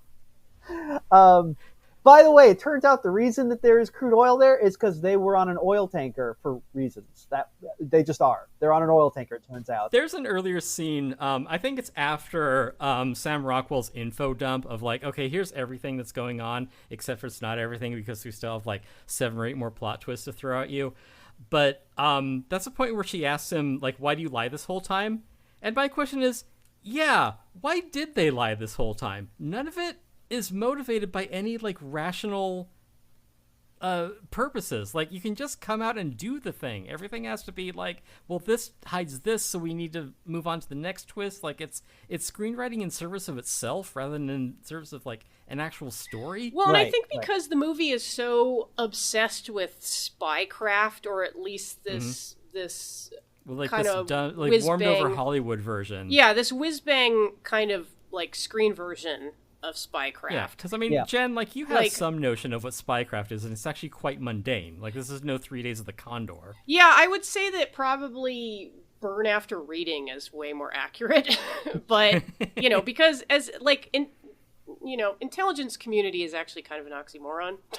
Yeah. Oh, absolutely. But because it's Matthew Vaughn and he loves his Kingsman style shit, Kingsman, a movie which left me ice fucking cold, but apparently everyone else thought it was the best thing ever because, like, oh, Colin Firth beats up 100 guys. Right, yeah. But it is Because- a bewildering amount of subterfuge, just needless.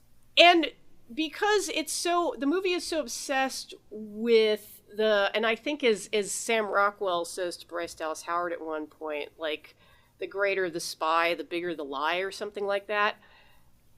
The movie... That was like the only like thing approaching innovation in this movie, but yes. Well, I don't even know if it's that. It's just that's the kind of glib bullshit that this movie is in love with. Because it's I like, didn't say oh, it was man. innovative. I said it attempted it. Well, Right. Yeah. Well, I don't want to misunderstand you, but I would agree. But the thing is that the movie is so in love with this idea of like just these puzzle boxes of intricate lies and like, oh, isn't that so fucking cool? And God you don't know who damn you it, can trust. fucking puzzle boxes. Fuck. Yeah. Like I went off on a friend of mine, unfortunately. When he showed me that J.J. Abrams like question box thing. I'm like, motherfucker, you cannot write movies this way. you just said my MK Ultra trigger phrase, J.J. Abrams. Right. Yeah. It's okay, Tim. Yeah. I went off on a friend earlier tonight. Right, yeah. So speaking of Manchurian Candidate, they throw that into Yes. So you know to what? keep the Okay, plot going. let's talk a couple things about this Manchurian Candidate thing. First of all, it leads to a scene that again shows how they botch completely simple things in very weird ways in this movie. And that is the climactic scene where Bryce Dallas Howard and Sam Rockwell are on the oil tanker, and they think they're about to win by sending the MacGuffin to Samuel L. Jackson. I don't know why he needs the MacGuffin, because they've already Samuel L. killed... Jackson is in this, by the way. Oh, that's right, yeah. Now, at this point, they have already killed the head of the division and pretty much everyone in it, so I don't know why it matters. They've killed everyone on the list. Yeah, it's an obituary at this point. Yeah, like, what do they need it for? But they decide they're going to do this. That's when Catherine O'Hara shows up with a music box, and it turns out, this has not been mentioned before or hinted, she, did brainwash, so when the music box is playing, Bryce Dallas Howard is like a murder machine, like she's usually, but she's going to be under control of Catherine O'Hara to kill Sam Rockwell. Okay. Hillary Clinton sent her to Libya. Yeah, well, like she don't fuck around. Well, that's what they did to Vince Foster. Look it up. That's Look it true. up. Look up. But anyway, hashtag Clinton body count.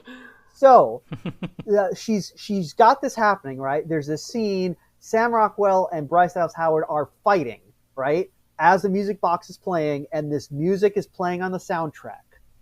And then what happens? The music box winds down. There's no more. There's and the spell is broken. Bryce Dallas Howard looks at like Sam Rockwell. They look at each other. There's this moment where she realizes what's happening while Catherine O'Hara is desperately rewinding the music box, and then the music box starts again, and they start fighting again. Okay, what should have happened then is when the music box winds down, the soundtrack with this pop music should grind to a sudden halt. There's silence. When the music box starts again, they start playing the music again. But instead, the music does not stop. So the soundtrack is just keep playing. So they have to crank up the sound of the winding on the music box to clue you, the audience, in and what is happening. And I was just watching the being like, how do you botch this? This is very elementary shit. It should have been a comedy beat. Yes. The music is fantastically terrible in this. It really is. I have two things because off of what Mike said, there is another easy setup that they, again, botched when they resolve Bryan Cranston's character. Because when we meet him, he has this old antique rifle. It was his daddy's, and he used it to, get shit done and whatever, but he didn't kill needlessly, and then he shoots the guy with it. And he, even gave it a name. You may have heard of Chekhov's gun. Why are we introduced to this antique rifle? Then Bryan Cranston shows up, and then he gets clawed to death by the cat. And, the gun doesn't figure into it. No. Why the gun? So, also, that scene, Bryan Cranston's death, is kind of also poorly directed. So the first time I watched it, I thought that the cat killed him. The second time, I realized that Sam Rockwell kind of pulls his gun and waves it around, and then Bryan Cranston collapses, but they have Sam Rockwell, they dub in some dialogue where he says, oh, I better shoot him before he gets his eyes clawed out, so that you know that he's actually been shot, because I feel like test audiences were like, a cat couldn't kill a dude.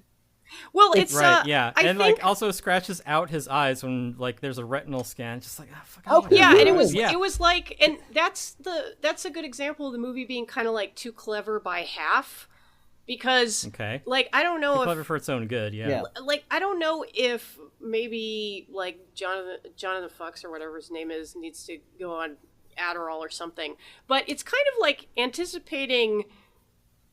It kind of makes a leap that is not necessary. It assumes everyone's going to be but if the cat attacks him, it's definitely going to go for the eyes, and then they won't be able to use his eyes for the retinal scan.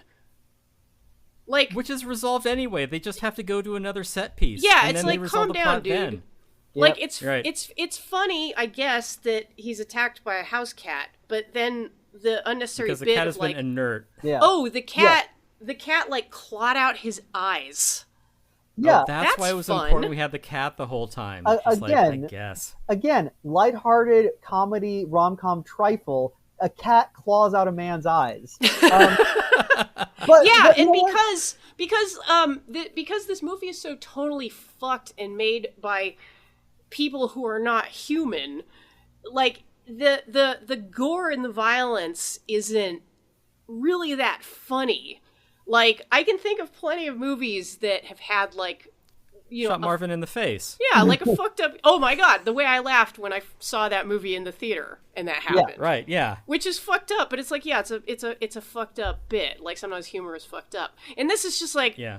Yeah, we don't want to offend anyone with our fucked up bit. Yeah. But... with our, But that's the thing. Death. It's a movie made by the kind of people who are oh, you listen to that comedian? Well, I could never, because he's just so sexist and homophobic and racist. Yeah, and blah, blah, blah. there's something wrong with people who like horror movies. They're just sick. Right, They're sick in their head. Yeah.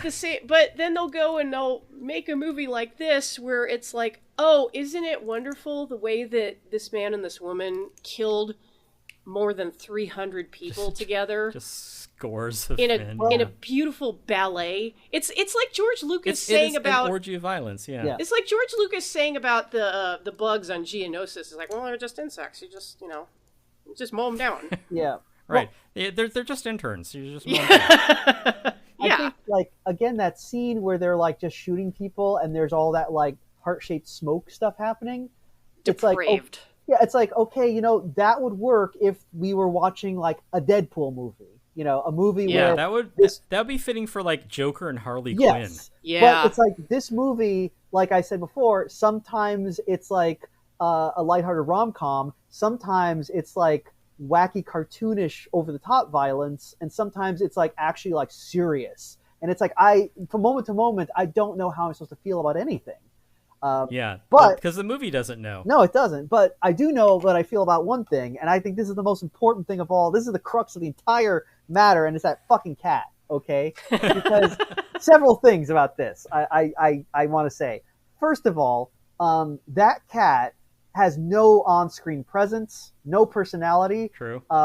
It is, like I think someone said, completely inert for this entire picture.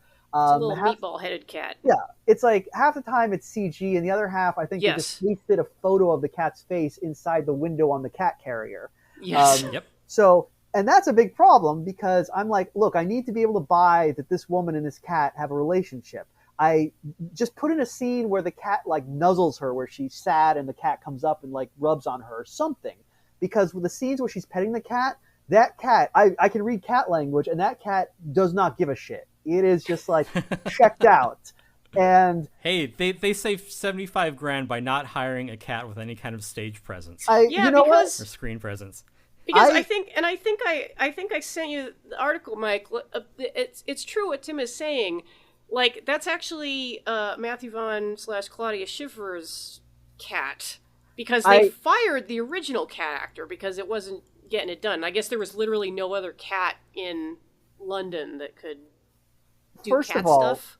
I am actually surprised that there are actor cats the same way like actor dogs, but I guess they actually are trained to act on screen, and it makes some sense. Secondly, I love that there's cat nepotism involved in this, and you can really tell. A nepo kitty. That cat has like it's so bad because like if my cat was in that movie, everyone would be talking about America's new sweetheart, Sandy, like because he's a very charismatic cat. But like that cat, I'm like it's nothing. It's not even doing anything. That's one problem. Secondly, like Bryce Dallas Howard. Okay, the other thing about this cat is it does nothing until it's required by the plot to suddenly go psychotic at the end. And like Bryce Dallas Howard's character, I guess. Oh, because all the times where everyone's like, "Oh, this cat scratched me. Oh, this cat scratched me."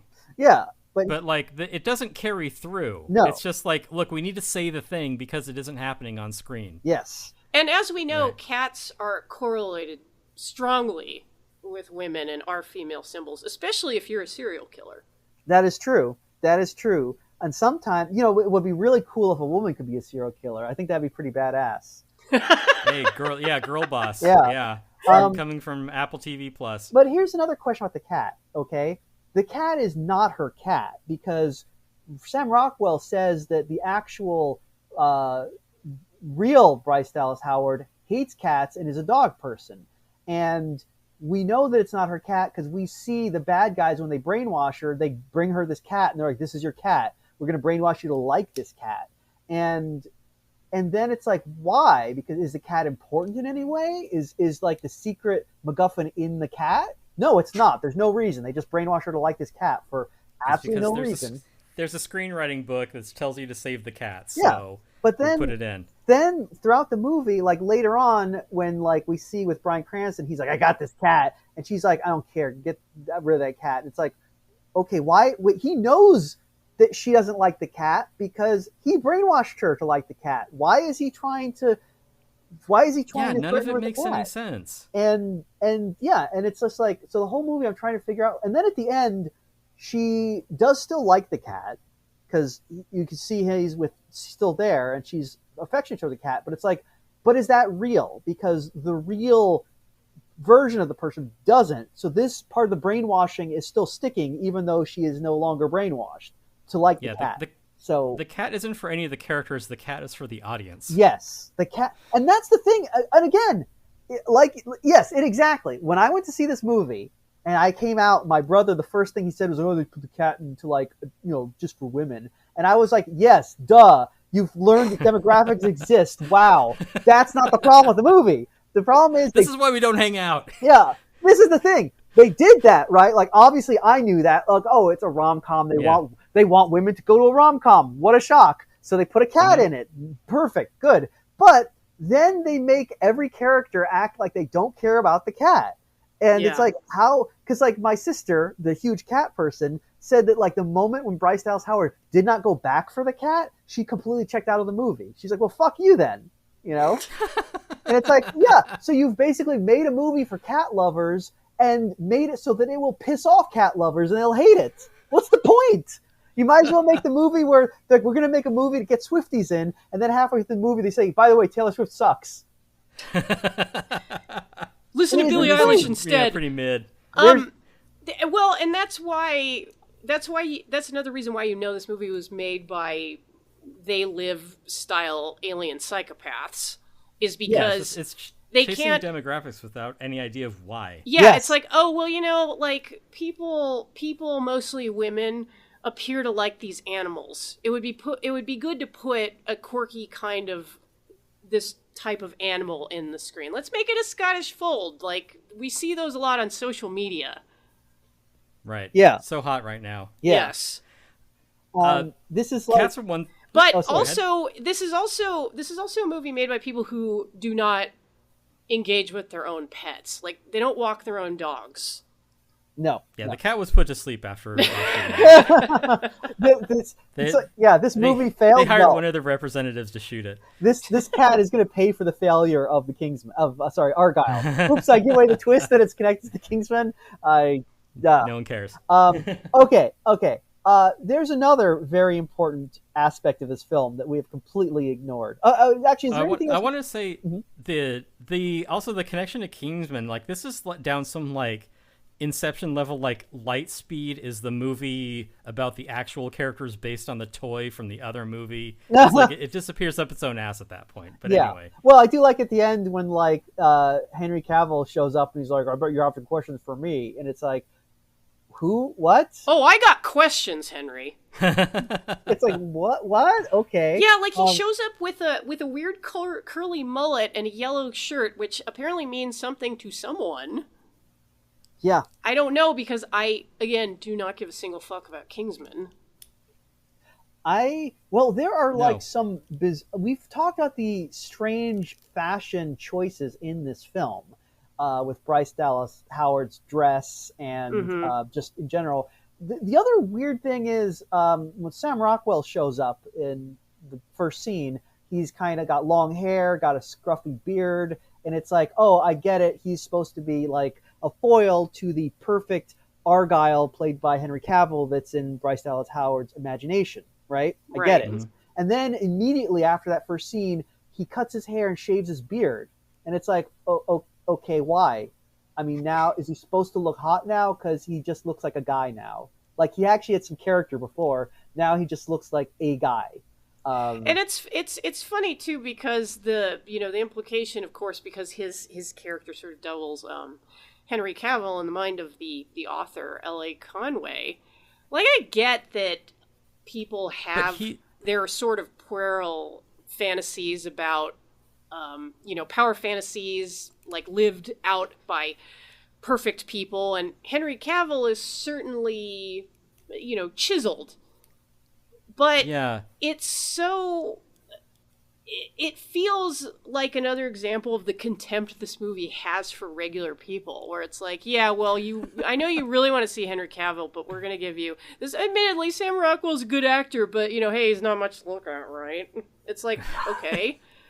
Fuck you and your normal appearance. Yeah. Yeah. And also and I have to say this because the bad hair choices are not only limited to the ladies in this one. Like, I don't know why they gave Henry Cavill this paintbrush haircut, but he looks like if John Travolta were making a movie about himself, that's who he would cast. Yeah, he's perfect to play young me. I'm sure the haircut is a joke, but I mean that just shows the movie's contempt for its own source material or its own like genre, which doesn't make any sense. Another thing that doesn't make sense amongst our CinemaSins like list at this point is so Bryce Dallas Howard is watching Sam Rockwell do his spy stuff, and she's getting him confused with Argylle, which Argylle is her. Yeah. He's the John Cena character. How is she confusing? Like, it's one of those things that's just like, oh, like when you read the script, you're like, oh, we fucked up. Yeah. Oh, how do we fix this? And the answer is we don't. we aren't going to spend $200 million, even though we could, Well, to you fix the story. You see, Okay. Tim, it's because a woman can do everything that a man does, and that Wait. includes state-sponsored violence. Right, yeah. Mike. So this whole thing, this whole aspect of the movie is something we haven't even talked about, but I think we need to mention this because basically we have some in Bryce Dallas Howard's imagination as she sees the world of Argylle. Argylle, who is her analog, is played by Henry Cavill, and Yes. the analog to Sam Rockwell's character is played by John Cena. Okay, Right. So when I rewatched this movie last night, I was extremely high, and because I spend way too much time on fucking Blue Sky and I'm brain poisoned, I was watching this and I was like, man, wait a minute. So this kind of like non-traditionally feminine woman who excels in the hyper masculine world of espionage and has a self-image of herself as a man, The most masculine man. but she gets brainwashed by by cishet society, represented by this like camp depiction of a doddering boomer couple, and into being a more traditionally feminine like doormat. Yeah, with a cat. With a cat. And the only the sweaters, the sweaters, and the only way that she's able to reclaim her true identity is to get that silver bullet that's shaped like a dick, you know. So I was like, oh my god, Argylle is a trans mask narrative. Yeah, she realizes her true self, and she boats off into the sunset with her swole bestie, John Cena. Yeah, because at the end, I was like, okay, and now we pull out, and now John Cena and Henry Cavill kiss. Yeah. Oh my god. Yeah. Okay. That movie would have been hilarious. Yeah, or it's like the end of Some Like It Hot, and John Cena just says to Henry Cavill, "Well, nobody's perfect." I didn't notice this in the theater, but watching it again, I love how suddenly the movie realized, oh shit, we just accidentally made a clear reading. We better do something. And so you have that scene where Bryce Dallas Howard and Sam Rockwell are in the back of the boat, you know, the cool explosion behind them. They're totally making out. And then all of a sudden they stop. They move away from each other and they sit politely, and then the movie wipes and you see Henry Cavill and John Cena there in their places, and they both stand up like swole buds and walk forward and just stand there being swole, and it's like, oh, thank you for like having them distance themselves so that we wouldn't have to have something gay happen there. Two guys sitting in the hot tub because they're not gay. Like bros. I actually found also, because like watching this film, an interesting thing I noticed, very subtle, but I think they were suddenly realized, you know, because it's very confusing about whether Henry Cavill is what he actually is in this film, because it's like he seems to be the representation of the true Bryce Dallas Howard, right? Yeah, her inner psychopath. Her inner psychopath. Okay, but then the makers of the movie are like, oh shit, wait a minute, but he's a man and she's a woman. Someone might get. Oh no, what have we done? So they need to employ this kind of almost Brechtian distancing mechanism. What they do is, because normally in a normal movie, what would happen is Bryce Dallas Howard she's like, oh, what am I going to do? And she hears the voice of Henry Cavill, and she turns and looks in a mirror, and there's Henry Cavill looking back at her, right? As her reflection. Mm-hmm. Okay, but what they do instead is every time that happens, she hears his voice, she turns, looks in the mirror, she sees herself, and then there's a fade to Henry Cavill. It's almost like the movie is trying to remind you, no, they're not the same person. They're kind of different person. They're different personas. Don't think about it. I wish they hadn't done that fade, because there is a point like halfway through where you're like, oh, we are looking at the exact like merge of Bryce Dallas Howard and Henry Cavill. That is a very uncomfortable moment for me. You know, for me, there's always a there's always going to be a disingenuous about Henry Cavill because the guy is too fucking good looking. Do you know what I mean?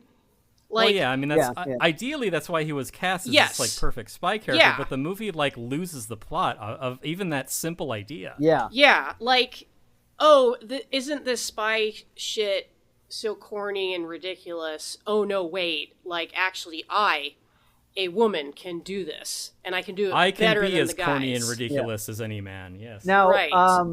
But because the movie is so, the movie, as Mike pointed out, the movie, it's not going to go queer. It's just going to kind of reify like these like teeth grinding, like barely tolerable heterosexual relationships, like with that edge of violence just underneath, because hey, that's the status quo, right? So we gotta hold it up. That is the correct masculine way to be. Yes, exactly. Jen, And going back to You've Bryce's punched it in the face. Going back to Bryce's costuming and everything, again, they live. Alien psychopaths made this movie. They don't understand sex or what's sexy. They're not going to let Bryce be truly sexy. No, right. They're Well, not. yeah, they're not going to let. They're not going to let Henry Cavill and John Cena like have a moment of like bro muscles or anything. Like yes, Henry Cavill is attractive, but he's not like he's not fucking ladies like James Bond. There's just like a hint to it. That's too spicy for the mainstream audience. Like we can't have that. This movie is made by sexless freaks. No one's, everybody's hot and no one's having sex. Where's the R.S. Benedict thing? Yes. Yeah. So there is, now that you mention it, there is a weird undercurrent of violence in the relationship between Sam Rockwell and Bryce Dallas Howard in this movie. Like you mentioned earlier, fuck, but they fight a lot. They do. Yeah, and like you mentioned earlier, Mike, he says that he wants to shoot Ellie in the head. Yeah, which is like, and he helps like break her programming by having what I learned from the Mega Dumbcast is a superhero term called the fight cute. yeah. Yeah. It's him like helping her to become the masculine woman that she was meant to be by having two bros fighting. Just fighting like bros. And the thing is that fighting, like, okay, I mean, just look at Ken Russell, Women in Love, like powerfully erotic male fighting in that movie. But in this movie, like, all the fighting is merely grim. There is no eroticism to it at all, even though these two characters supposedly have been in love in places like Mogadishu. Like there's literally a part where they mention like where Sam Rockwell says like, oh, even back in Mogadishu, he's like, wait, like your romance blossomed in fucking Somalia? Hey, the City of Light? Yes, can love blossom on a battlefield? Yeah, like, hey, babe, remember when we did Black Hawk Down? Wasn't that great?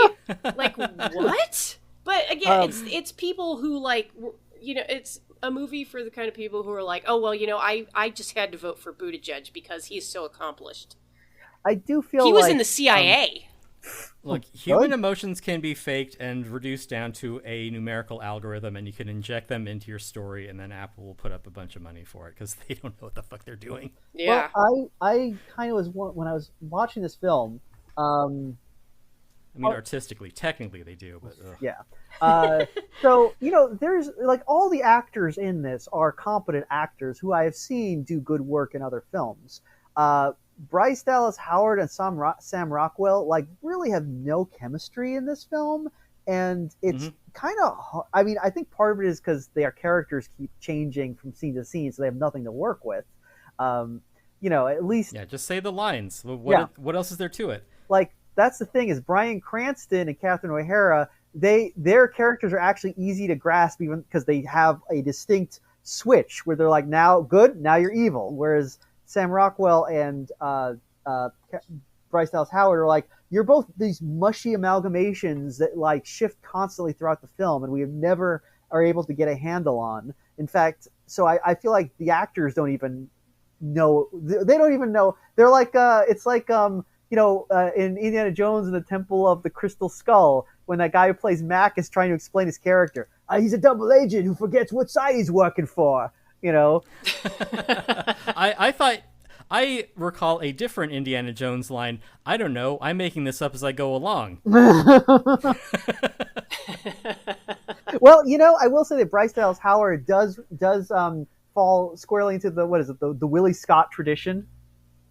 Oh yeah, in the first part of the movie. Yeah, that is unfortunate. Like imagine if it's Willie Scott cliches. in Temple of Doom had just like at one point had just gotten completely dead-eyed and just like slaughtered all of the people in the temple. Yeah, she was.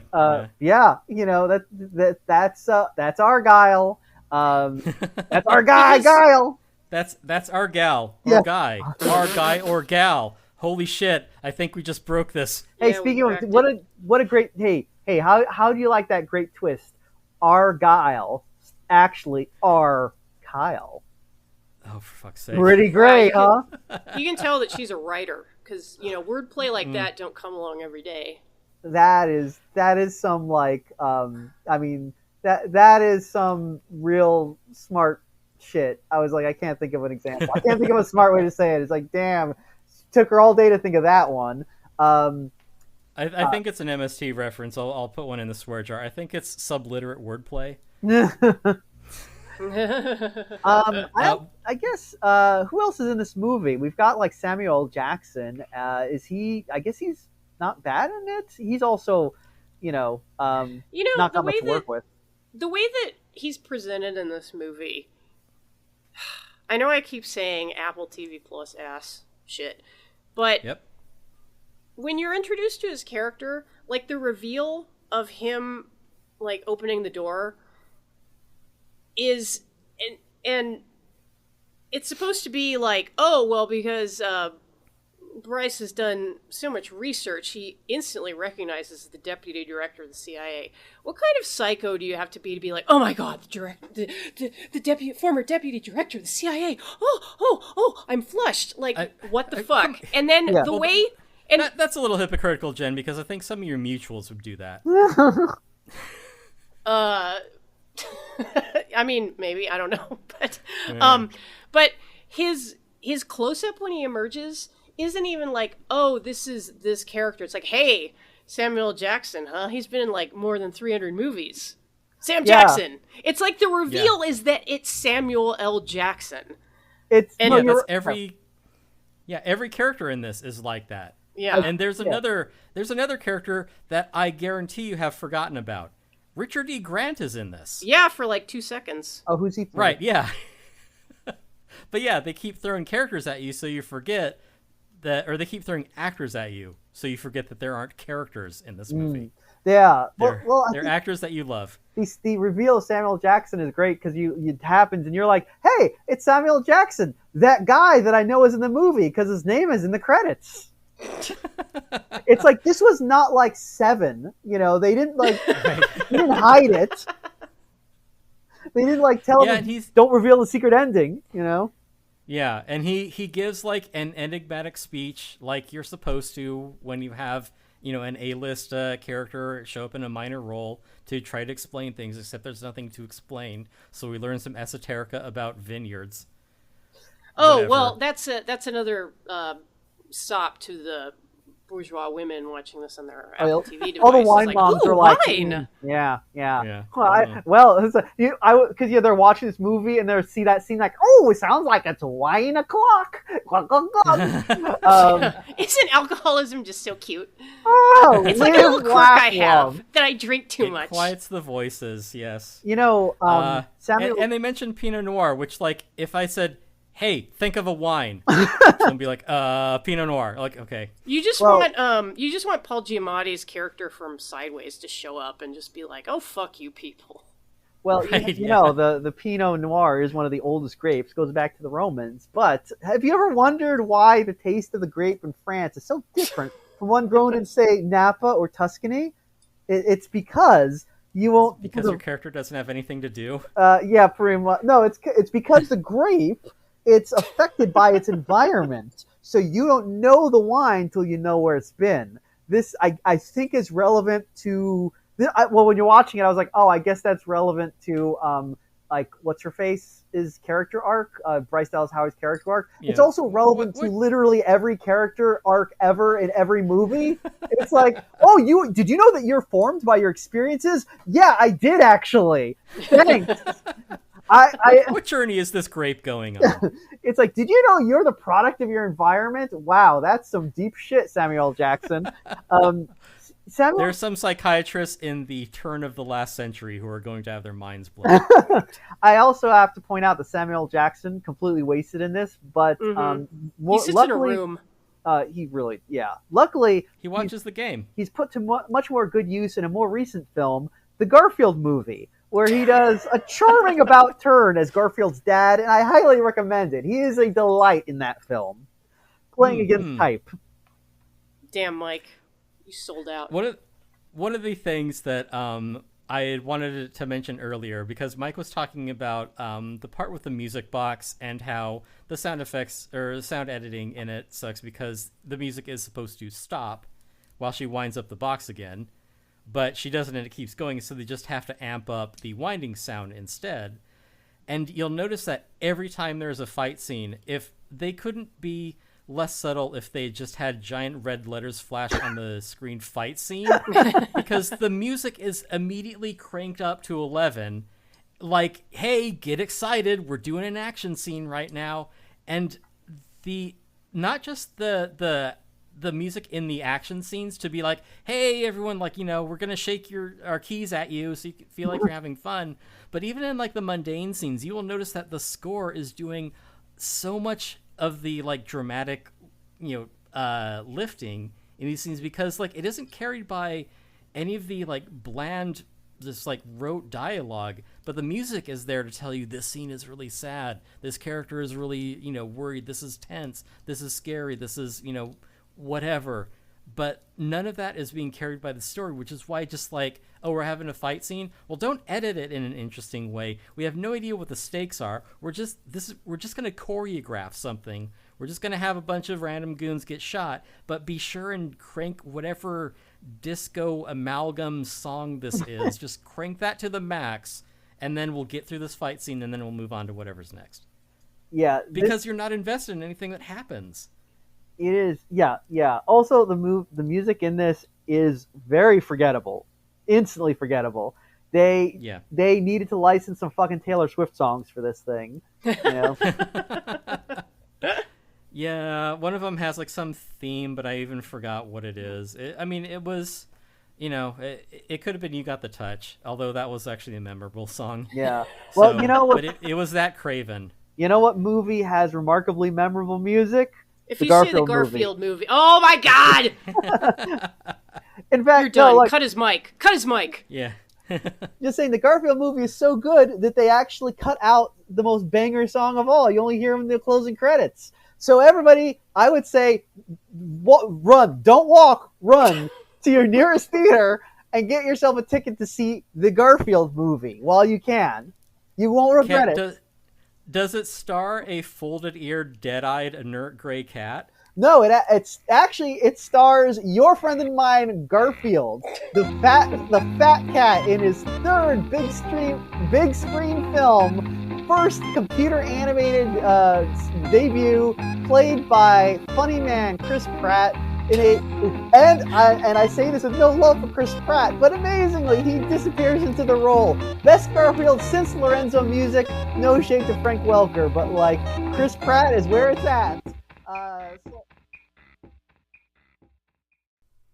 Yeah, they'll run that into the ground. I mean, I already saw a movie about a fat ginger, so why do I need to see Garfield?